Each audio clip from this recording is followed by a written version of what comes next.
Well, we have been here before, of course. Lord Krebs wrote a report on it in 1997, which established some connection between badgers and cattle TB and led to the Krebs trials looking into it. Lord Krebs joins us now, as does Kevin Pearce, who leads on the issue of TB for the National Union of Farmers. Good morning to you both. Good morning. Good morning. Lord Krebs, take us through where you think the evidence lies now. Well, first of all, one must say this is a serious problem for farmers and it's getting worse. And that's why it's absolutely important not to tackle it with the wrong solution. But the scientific research that arose from my report in 1997 shows, surprisingly, that killing badgers is the wrong solution. Even after very intensive culling for 4.5 years, we look now back 9 years later, and the reduction in cases of TB in cattle in the areas where badgers are being killed is somewhere between 12 and 16%. So it leaves 8 out of every 10 cases to 9 out of every 10 cases in cattle still there. It's not an effective solution, and it's just simply heading in the wrong direction, going against the science. Kevin Pearce, do you accept that that is the kind of scale of reduction that the cull can achieve? In terms of the published data, that could be the size of the reduction, but the follow-up work to Professor Krebs' trial is actually shown to the end of February a 31.5% reduction in the areas that were culled then.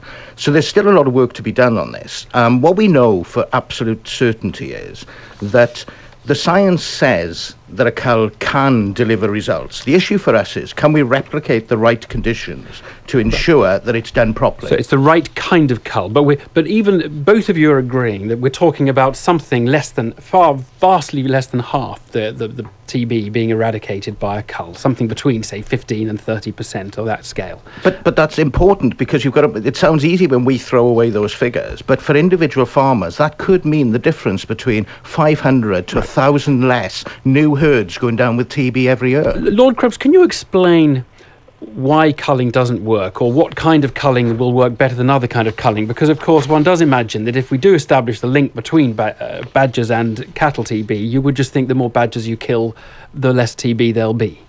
Yes, I agree, and I was really quite surprised with the outcome of these long-term trials. But I think there are at least two factors here. One is that many of the cases of TB in cattle, probably more than half, result from cattle-to-cattle transmission. So although badgers are a source, they may be a relatively minor source. But the other point, and very important, is that badgers have a territorial structure. And once you start to shoot badgers or remove them, you break down the territorial system and you suck in new sick badgers carrying the disease and spreading it more rapidly. And one point that's really important is that the farmers around the edge of any cull area will, as according to the results of the trials, suffer an increase in TB. So there may be some who get a small gain, but equally there will be other farmers whose livelihoods are more threatened as a result of culling. And I can't understand why the Farmers Union thinks this is a good idea. Kevin Pearce?